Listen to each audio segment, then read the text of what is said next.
Class 10th बेटा, आज आपकी प्रश्नावली चल रही है 10.3। 10.3 में जो फर्स्ट क्वेश्चन है वो क्या है, वृत्तों के कई युग्म जोड़े खींचिए, प्रत्येक जोड़े में कितने बिंदु वेनिस्ट हैं, वेनिस्ट बिंदुओं की अधिकतम संख्या क्या है, ये हमसे पूछ रहा है। तो देखो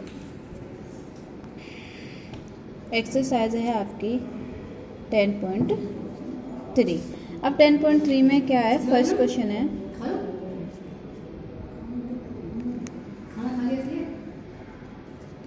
इसे कह रहा है वृत्तों के कई युग्म खींचिए, खींच लिए हमने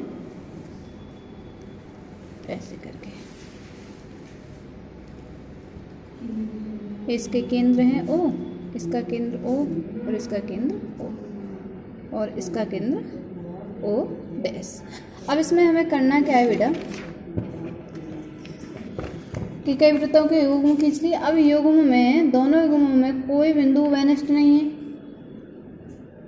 अब देखना है सभी वृत्तों में कोई बिंदु ऐसा है जो सभी वृत्तों का एक वेनिस्ट आ रहा हो, नहीं आ रहा। अब वेनिस्ट खींचिए,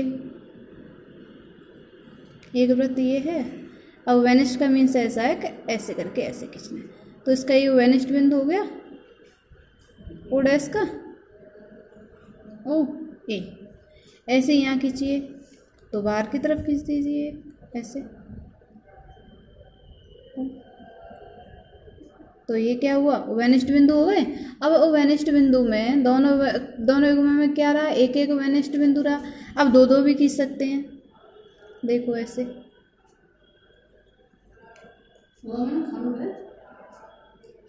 खींचा,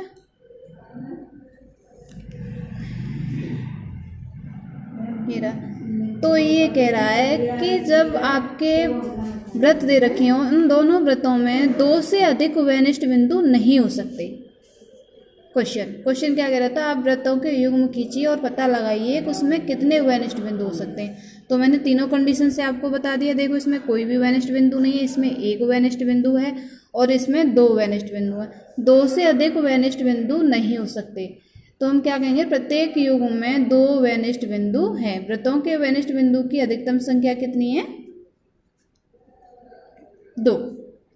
क्वेश्चन नंबर 2, क्वेश्चन नंबर 2 कह रहा है, मान लीजिए आपको एक वृत्त दिया है, एक रचना इसके केंद्र को ज्ञात करने के लिए कीजिए। क्या है, कोई वृत्त दे रखा है, ऐसे करके ऐसे वृत्त हो गया ये सर्कल। अब सर्कल में ये क्या है, इसका सेंटर है, केंद्र है। अब इसमें कोई जीवा है आपकी चौड़ ए बी। अब इसमें बेटा अब केंद्र को ज्ञात करने के लिए हमें रचना करनी है इसकी। अब रचना में क्या करेंगे, मैं स्टेप लिख रही हूँ। फर्स्ट आप यहाँ होते तो मैं आपको ब्लैक बोर्ड पे प्रकार और उससे बताती, प्रकार तो आज मैं लाई भी नहीं हूँ, चलो कोई नहीं, ऐसे बता दी। रचना की स्टेप बता रही हूँ, आप कर लेना, जैसे जैसे बता रही हूँ वैसे वैसे आप अपनी कॉपी पे करते जाना। अब क्या है, वृत्त की परिधि, वृत्त की, जैसे जैसे मैं रचना की स्टेप लिखती जा रही हूँ वैसे वैसे आप अपनी कॉपी पे प्रकार से करते जाना है। अब वृत्त की परिधि पर तीन बिंदु, क्या करना है, तीन बिंदु लेने हैं, तीन बिंदु। कौन से, A B C, A B C. एक बिंदु यहाँ लिया, एक यहाँ लिया और एक यहाँ, इनको मिला दो ऐसे सी। इसीलिए अब दूसरी स्टेप में क्या करना है, जीवाएँ, जीवाएँ हो गई दोनों ए बी बी सी। जीवाएँ किसको, ए बी व बी सी खींची, दोनों जीवा खींच दी, ए बी और बी सी खींची, ठीक है। अब उसके बाद करना क्या है, थर्ड स्टेप में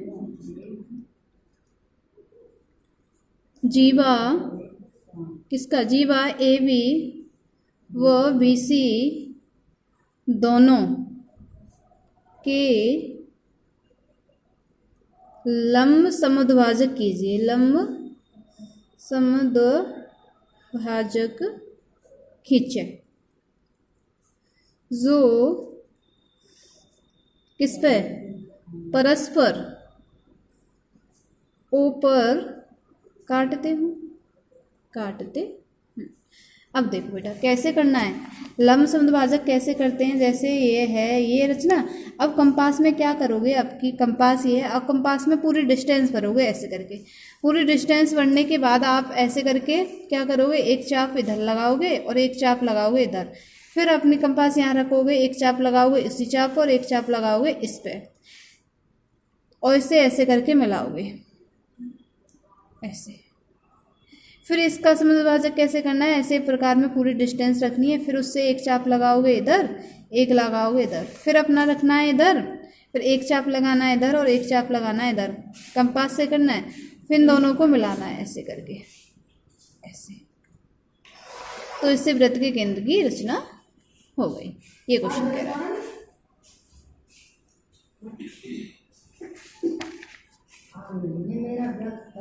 ठीक है बेटा, समद्विभाजक 3 स्टेप हो गई। अब क्वेश्चन नंबर 3 क्या कह रहा है, क्वेश्चन नंबर 3, यदि दो वृत्त परस्पर दो बिंदुओं पर प्रतिच्छेद करें तो सिद्ध कीजिए कि उनके केंद्र उभयनिष्ठ जीवा के लंब समद्विभाजक पर स्थित है। अब देखो बेटा क्वेश्चन नंबर 3 करो, गिवन लिखो पहले, गिवन दैट। अब गिवन दैट में करना क्या है कि ओ तथा ओ डैश केंद्र वाले दो वृत्त, कितने वृत्त खींचने, 2 वृत्त है, जो क्या कर रहे हैं बेटा, परस्पर दो बिंदुओं ए तथा बी पर इंटरसेक्ट करते हैं।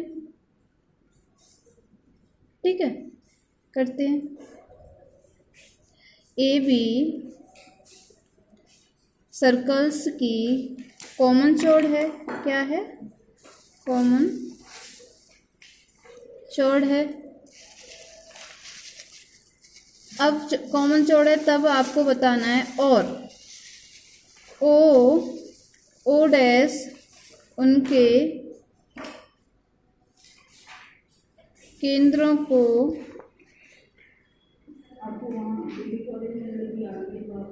मिलाने वाली रेखा है, क्या है, रेखा है। अब ये इसकी रेखा है, तब एक दूसरे को किस पे प्रच्छेद बिंदु पी पर काटते हैं।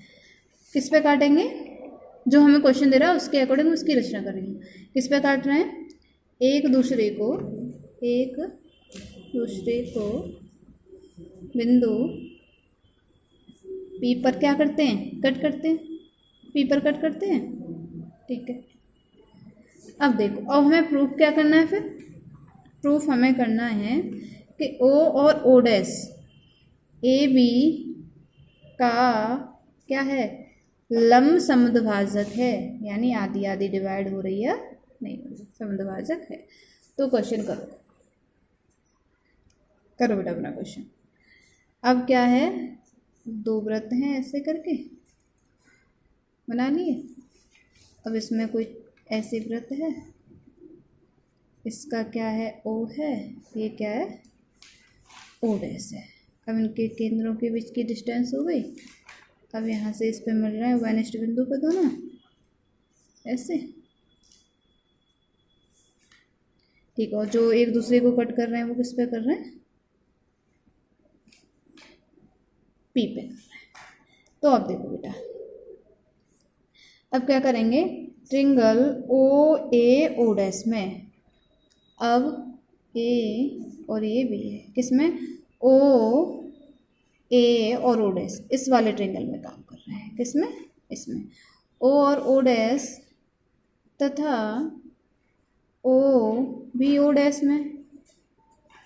अब इसमें क्या है बेटा, आपका ओ ए बराबर ओ बी होगा, ओ ए बराबर ओ बी, ओ ए बराबर ओ बी, क्योंकि दोनों क्या हैं, इसकी रेडियस हैं, त्रिज्या हैं दोनों इक्वल होंगी, ये तो आपको पता है। अब ओ डैश और ए बराबर ओ डैश बराबर बी, यानी ये इसकी चौड़ है, सॉरी रेडियस है, तो ये दोनों इक्वल होंगी। तो दूसरी स्टेप में क्या रहा, ये दोनों इक्वल हो गई। अब क्या बेटा, ओ डैश बराबर दोनों इक्वल हैं, ओ बराबर ओडेस, ये क्या दोनों इक्वल हैं, तो साइड साइड साइड। तो अब कहेंगे एस एस एस नेम से। इस नेम से क्या रहा कि आपका ट्रिंगल कौन सा, ओ ए ओडेस, शर्मा घशम हो गया, कॉन्ग्रेंट हो गया ट्रिंगल ओ बी डैश का। ठीक है, अब ये इसका शर्मा घशम कॉन्ग्रेंट हो गया, तब हम कह सकते हैं सीपीसीटी नेम से कि ए और ओ डैश एंगल क्या, ए ओ और ओ डैश, उसमें देखना डायग्राम में एंगल बी ओ और ओ डैश कैसे हो गए, इक्वल हो गए। ऐसे ही आपका ए ओ पी बराबर बी ओ पी इक्वल हो गया। तब अब आप ट्रिंगल ए ओ पी और ट्रिंगल बी ओ पी में काम करेंगे। किस में काम करेंगे, ए ओ पी और बी ओ पी में करो। उसमें क्या बेटा, ए बराबर ओ बी हो गया, पता है आपको। एंगल ए ओ पी बराबर ऊपर हमने सिद्धि कर दिया है, बी ओ पी हो गया, और ओ पी बराबर ओ पी हो गया। तब आप किससे कहेंगे, साइड एंगल साइड से, साइड एंगल साइड से। क्या है, ये आपकी साइड, ये एंगल और ये साइड। इस नेम से आप कहोगे कि ट्रिंगल ए ओ पी कॉन्करेंट है किसके, ट्रिंगल बी ओ पी का। तब आपका ए पी बराबर हो गया बी पी, ये दोनों इक्वल हो गए। ए पी बराबर क्या हो गया बेटा, बी पी। तब हम कहेंगे अतः ओ डैश बिंदु पी पर ए बी को क्या कर रहा है, समद्विभाजक कर रहा है,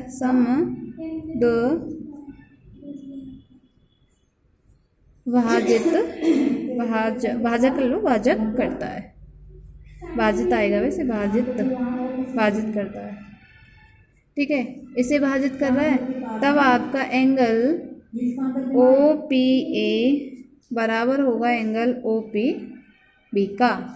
अब ये बराबर हो गए तो angle O P A plus angle O P आएगा, ओ पी बी बराबर कितने का हो गया, 80 का। हमें प्रूफ कितने का करना है, 90 का।